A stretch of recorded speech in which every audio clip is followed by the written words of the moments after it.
فأنا ناصح لإخواني بالصدع بالحق تبيض وجوههم. السكوت في مسألة الحزبية يضرها، فاصدع بما تؤمر وأعرض عن المشركين. سلامي على دماج ورجالها والشيخ يحيى ودار العلم يا سعد بانيها.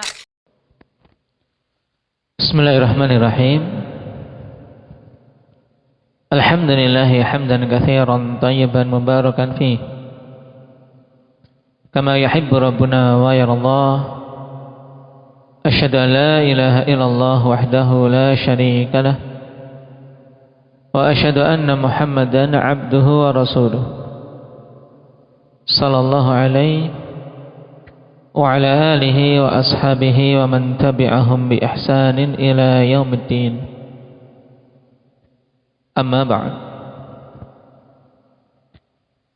Pertemuan yang lalu kita telah masuk pada al-bab tsalits, bab al-khauf minasyirk. Yang pada bab ini kemarin kita mengambil beberapa pengertian penting. Yang pertama tentang pengertian syirik secara umum. Apa itu syirik? Indaka Badri?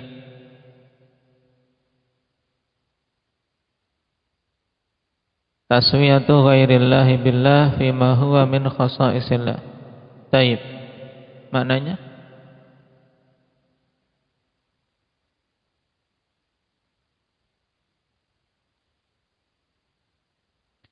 Itu menyamakan selain Allah dengan Allah pada perkara-perkara yang merupakan kekhususan Allah. Nah, kekhususan Allah itu secara umum terkumpul pada berapa macam?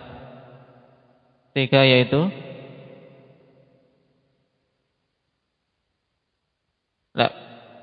perkara yang merupakan kekhususan Allah. Nah, itu secara umum terbagi menjadi 3. Naam, betul. Apa saja? Kekhususan yang pertama rububiyah, yang kedua kekhususan uluhiyah, dan yang ketiga kekhususan asma wa sifat. Makanya tauhid dibagi jadi 3. Kenapa? Karena itu khusus untuk Allah. Tauhid rububiyah, uluhiyah, dan asma wa sifat. Baik. Pengertian tadi diambil dari ayat. Bagaimana ayatnya indak? Ilhan.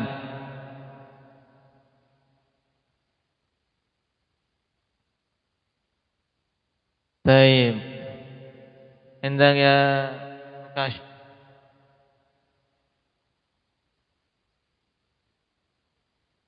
Nah, idh nusawwikum bi rabbil alamin. Pengakuan musyrikun. Naam. Wallahi in kunna la fi dhalalim mubin idh nusawwikum bi rabbil alamin. Jadi hakikat syirik ya tadi, taswiyatu ghairillahi billah fima huwa min khasaisillah.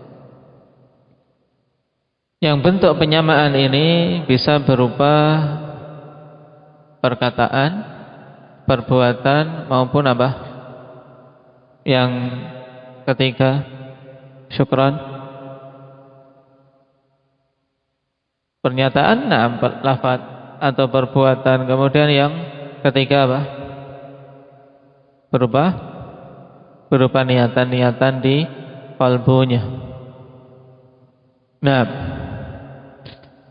kemarin juga kita telah mempelajari pembagian syirik dari sisi hukumnya. Terbagi menjadi berapa, Salman? 2, yaitu syirkul akbar dan syirk asghar. Taib, syirik besar dan syirik kecil. Apa dhabit dari syirik akbar? Masih Salman. Apa itu syirik akbar?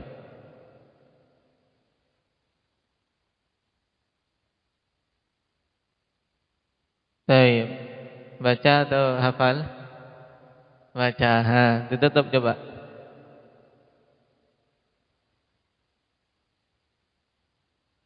Wa huwa khurujal.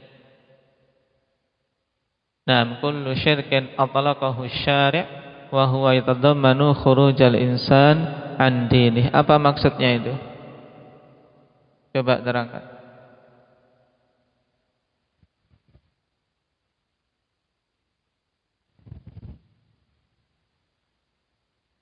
Muhammad, tidak.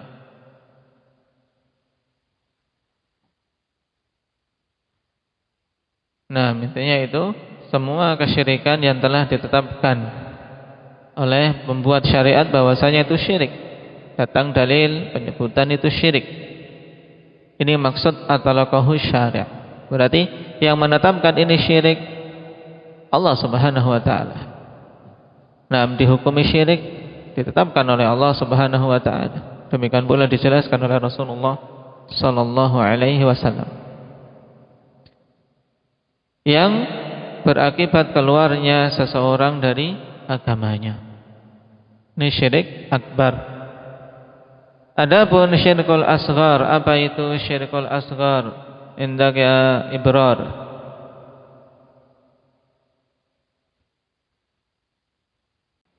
Nah, itu dhabit dari syirik asghar yang masih belum lengkap catatannya dilengkapi ya kawan dari temannya. Karena dhabit ini penting. Ya, syirik asghar kullu ma naha anhu syara'. Mimma huwa dhari'atun ila syirkil akbar wa wasilatun lil wuqu'i fi. Ya, semua perkara yang dilarang oleh syariat dari hal-hal yang bisa mengantarkan kepada syirik akbar dan merupakan sarana terjatuh dalam syirik akbar, dan datang di dalam nas penamaan perkara itu sebagai syirik. Baik. Ini syirik akbar dan syirik asghar. Apa perbedaan antara keduanya dan apa sisi kesamaan antara keduanya? Nah, sekarang perbedaannya dulu, Aba Hamzah.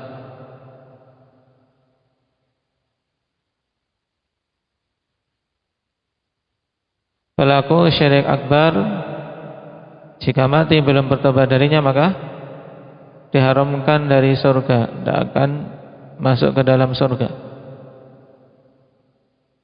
Berarti dia kekal di neraka. Sedangkan pelaku syirik asghar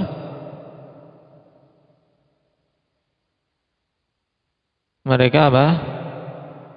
Masih mendapatkan peluang untuk masuk dalam surga dan tidak kekal di neraka. Itu perbedaan pertama. Perbedaan kedua, indak mujahid.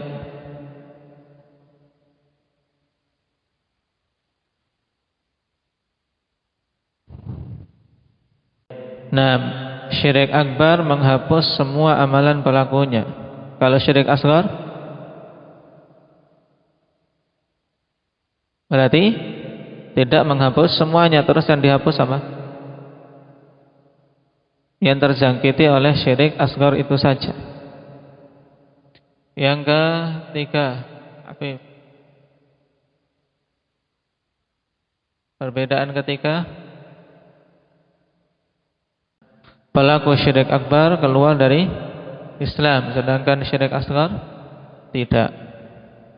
Perbedaan keempat, isnan,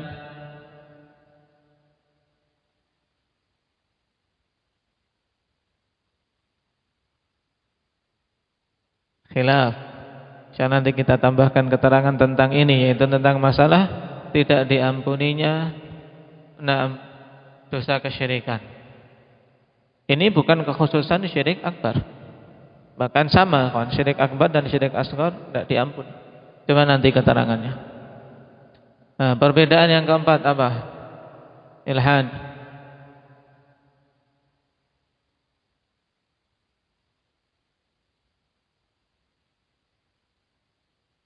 Naam. Taib syirik akbar menjadikan pelakunya halal darah dan hartanya. Berbeda dengan syirik asghar. Maksudnya halal darah dan hartanya yaitu mereka pantas untuk dihukum mati. Naam. Taib. Ini 4 perbedaan pokok ikhwan tentang syirik akbar dan syirik asghar. Kemudian sisi kesamaannya indah ya Zakaria. Kesamaan antara syirik akbar dan syirik asghar.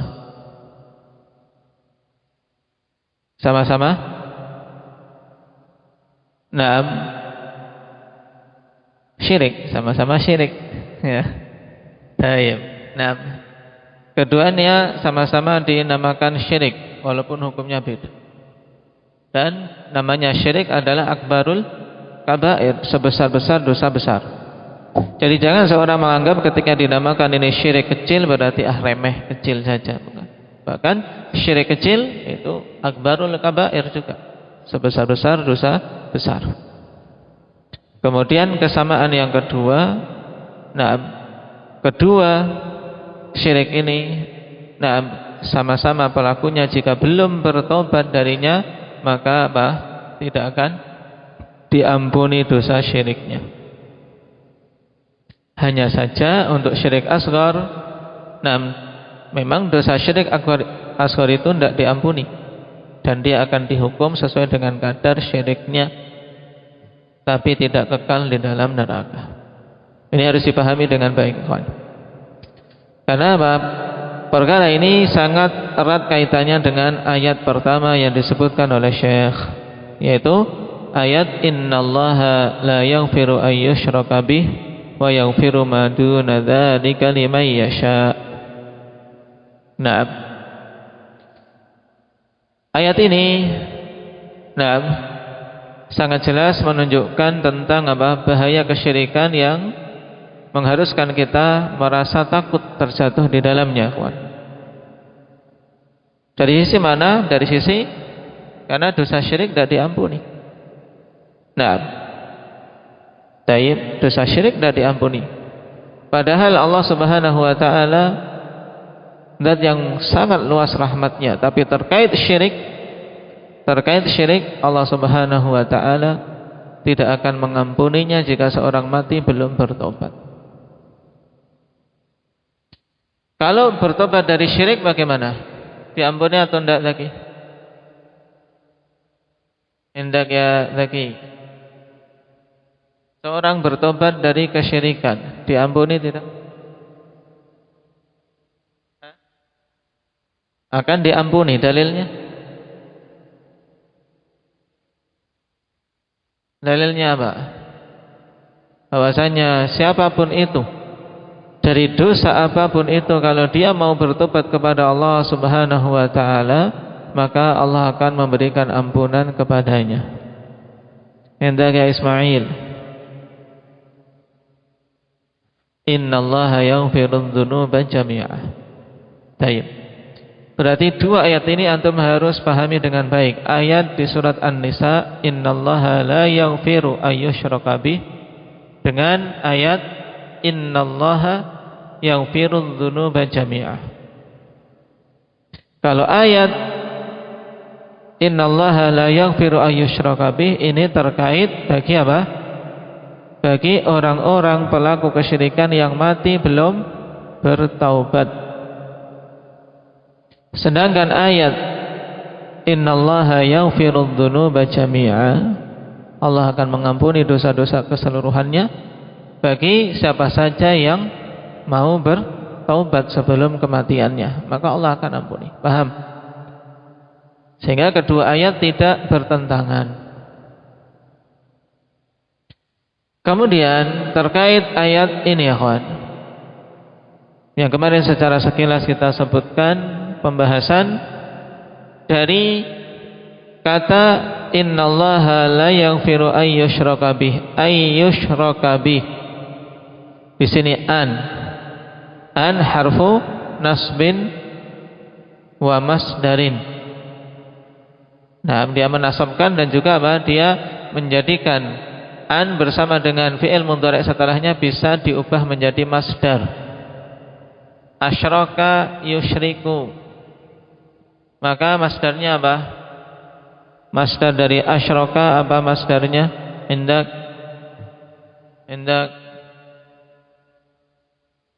Ahmad. Af'ala yuf'ilu isyrakan. Tayyib. Masdarnya isyrakan bih. Berarti innallaha la yaghfiru isyrakan bihi. Allah tidak akan memaafkan, tidak akan mengampuni kesyirikan terhadapnya. Nah, isyrakan berarti nakirah dalam konteks apa ini? Nakirah datang dalam konteks apa situ? Pahami ayatnya. Naam, innallaha la yaghfiru ayyushraka bih.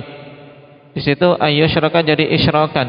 Isyrakan nakirah pada konteks kalimat yang bagaimana? La yaghfiru, ini apa namanya? Nah, dalam konteks nafi, Allah tidak akan mengampuni kesyirikan. Nah, ini jadinya dalam bahasa kita. Allah tidak akan mengampuni dosa kesyirikan bagi yang mati belum bertobat. Itu. Berarti kesyirikan ini umum, mencakup syirik akbar dan syirik asghar. Baik. Inilah pendapat yang rajih, kawan. Dari dua pendapat yang ada di kalangan para ulama.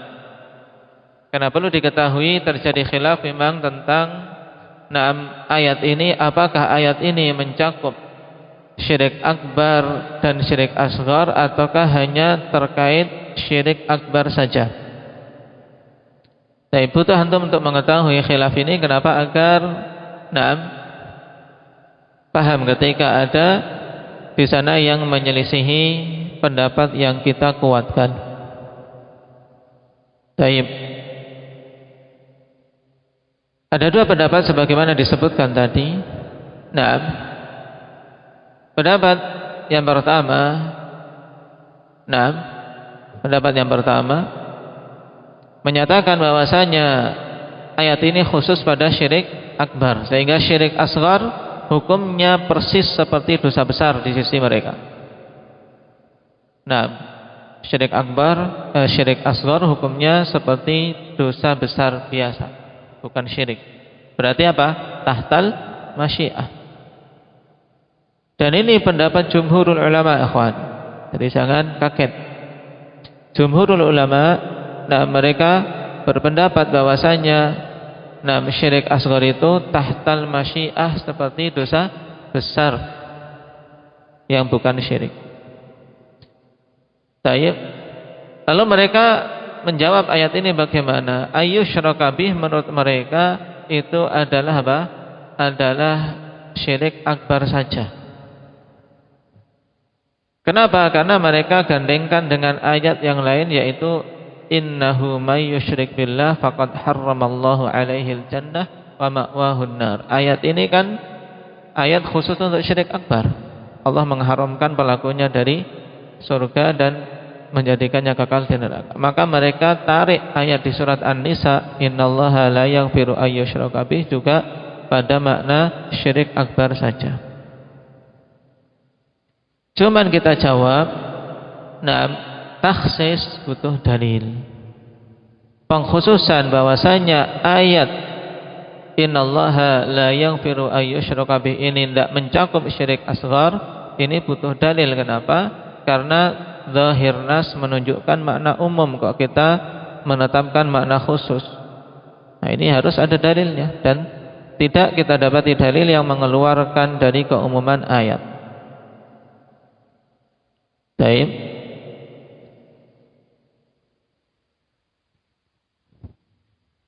Dan konsekuensi dari pendapat pertama ini, ikhwan, berarti akan ada penyamaan antara syirik asghar dengan dosa besar.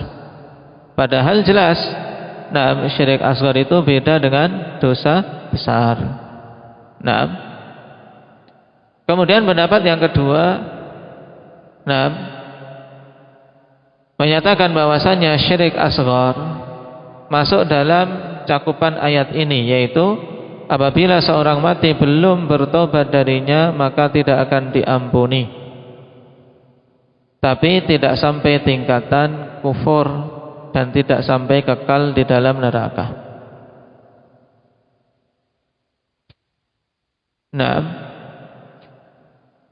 Imam As-Sa'di rahimahullah ta'ala punya pembahasan yang bagus dalam masalah ini yang dikumpulkan dalam kumpulan kitab beliau, nah, Syekh Abdurrahman As-Sa'di wa juhuduhu fi tawdihil aqidah.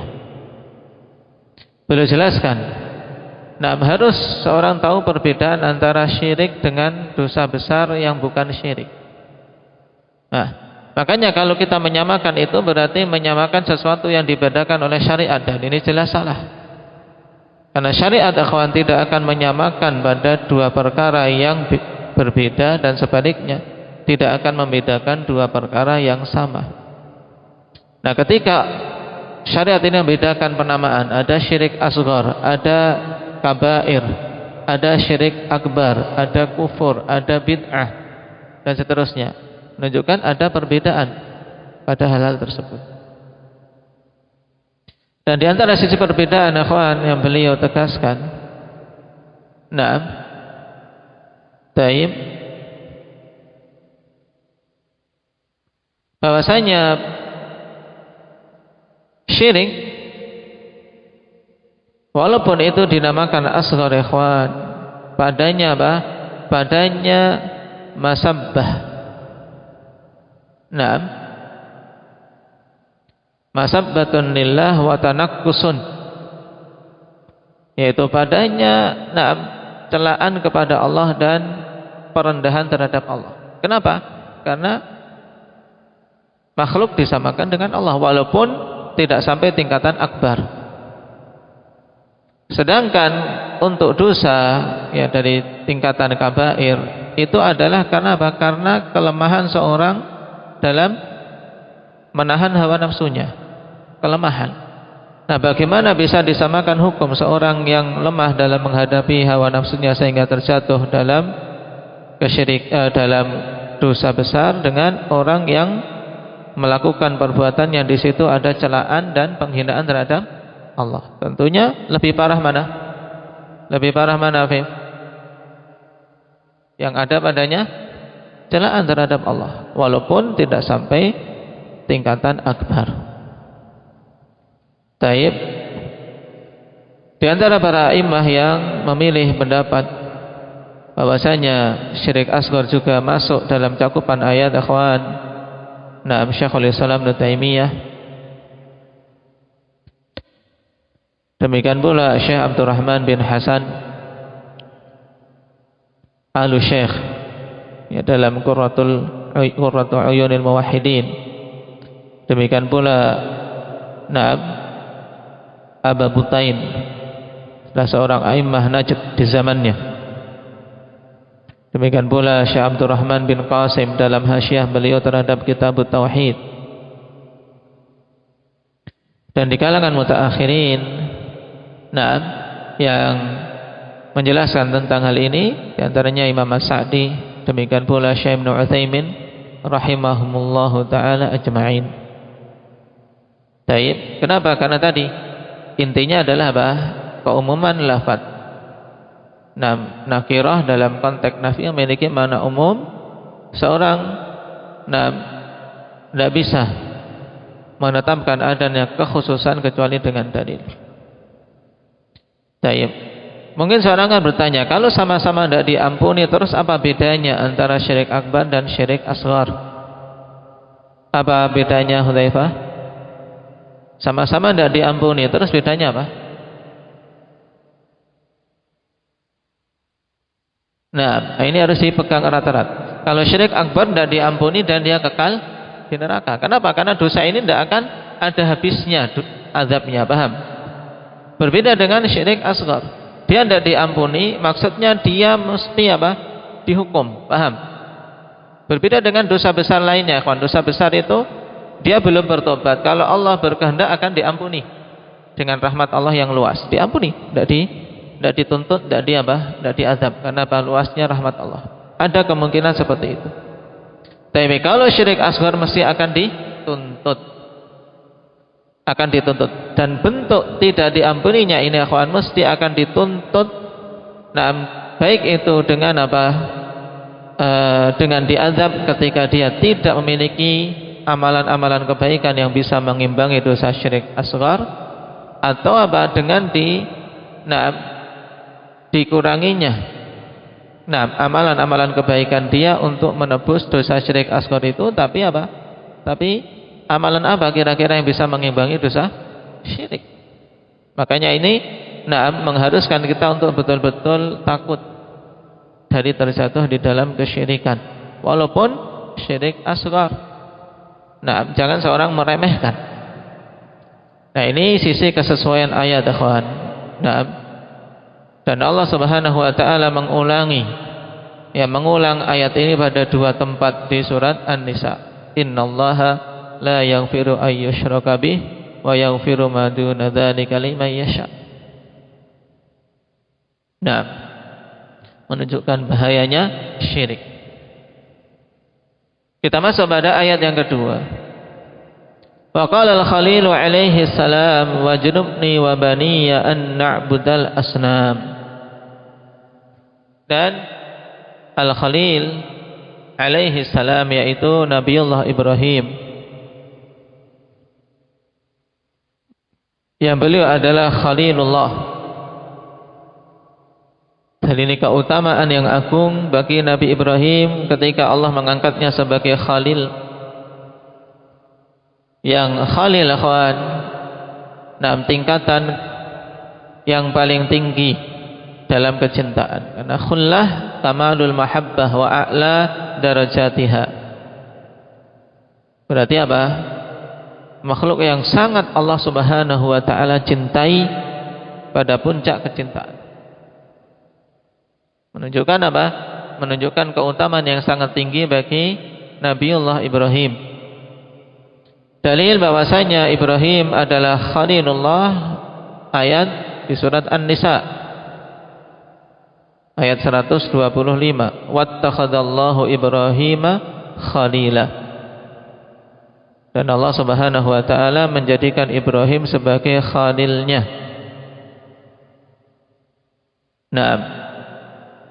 Allah jadikan Ibrahim sebagai khalilnya, sebagai kekasih Allah. Maksudnya sebagai makhluk yang sangat Allah cintai. Dan berkaitan dengan masalah khalil ini ada tanbih penting dengan kesalahan yang banyak terjadi di masyarakat, yang kita dengar terkadang di corong-corong masjid mengatakan Ibrahim Khalilullah, Muhammad Habibullah. Pernah dengar enggak? Muhammad sudah sembuh? Baik. Pernah dengar?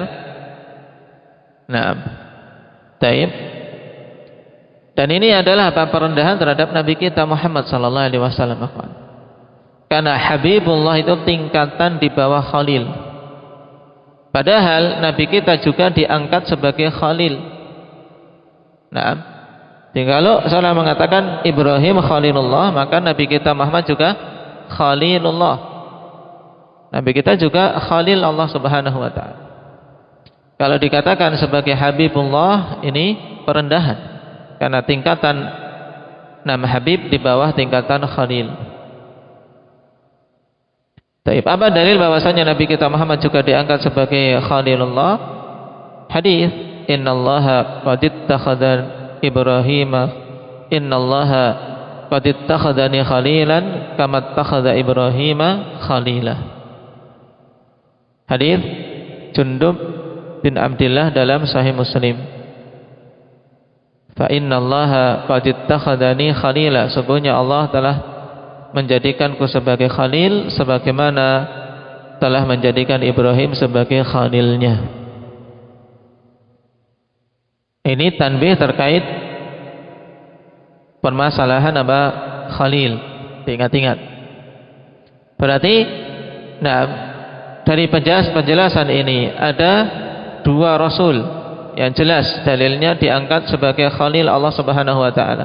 Siapa dan siapa Khidir? Nabi Ibrahim dan Nabi Muhammad sallallahu alaihi wasallam. Ingat-ingat. Nah, Nabi Ibrahim sebagaimana Allah kabarkan di dalam Al-Qur'an, di antara doanya wajnubni wa baniya an na'budal asnam. Jauhilah aku, ya, atau jauhkanlah aku, wajnubni, jauhkanlah aku, wa baniya, dan anak keturunanku dari menyembah berhala-berhala. Perhatikan bagaimana Nabi Allah Ibrahim, seorang nabi yang utama seperti ini, berdoa kepada Allah agar dijauhkan dia dan anak keturunannya dari penyembahan terhadap berhala. Ini menunjukkan rasa takutnya Nabi Ibrahim dari terjatuh dalam apa? Dalam syirik. Padahal pada ayat atau pada bab sebelumnya Ibrahim termasuk kategori yang apa? Yang mewujudkan tauhid dengan sebenarnya. Di bab kedua apa? Bab kedua bagaimana ayatnya? Itsnan.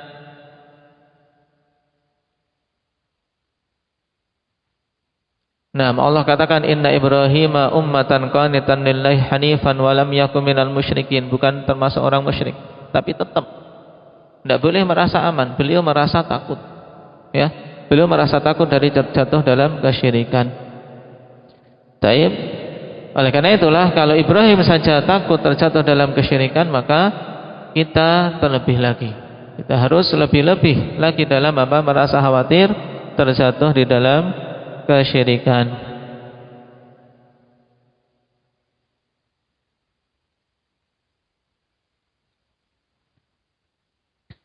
Dan telah datang dalam hadis Abdullah bin Amr bin Al-As radhiyallahu anhuma, ikhwan, yang dikeluarkan oleh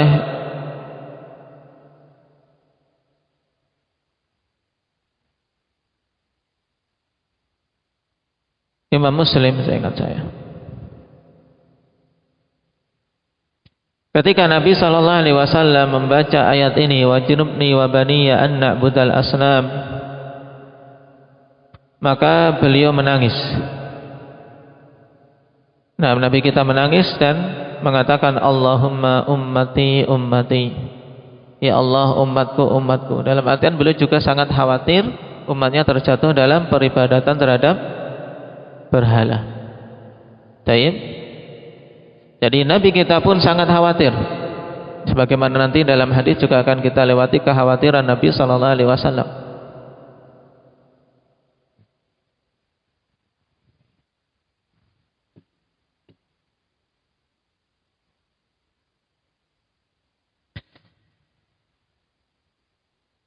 Ibrahim At-Taimi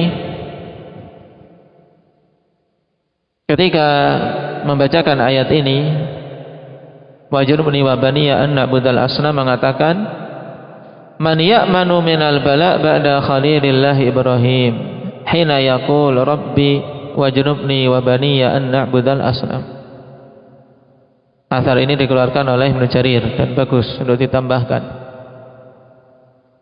Ibrahim At-Taimi rahimahullahu ta'ala. Man ya'manu minal bala ba'da khalilillah Ibrahim, siapa yang merasa aman dari bala, yaitu dari tertimpa petaka ini, yaitu terjatuh dalam kesyirikan setelah Nabiullah Ibrahim Khalilullah.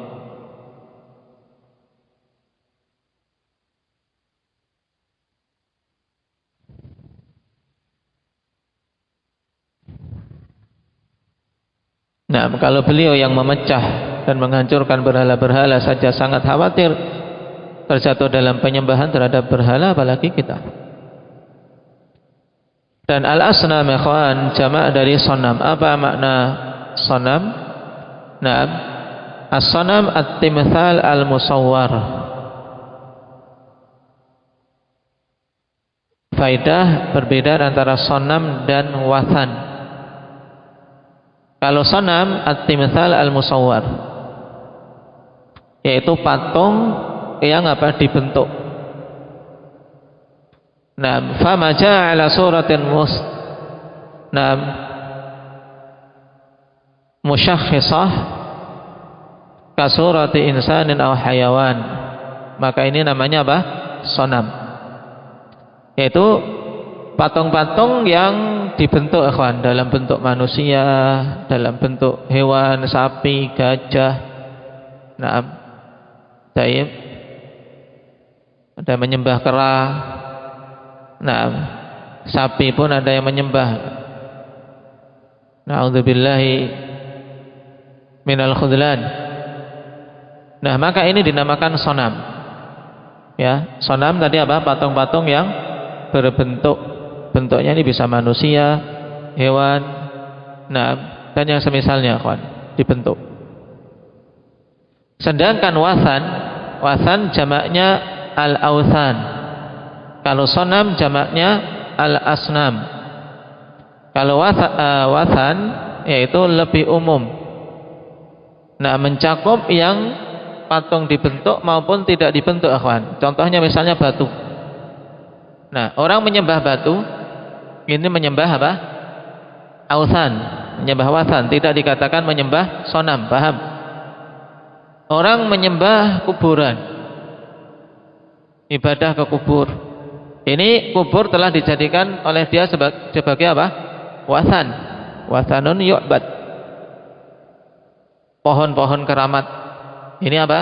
Namanya wasan. Bukan dinamakan sonam. Paham? Jadi semua sonam adalah wasan. Tidak semua wasan sonam. Paham? Baik.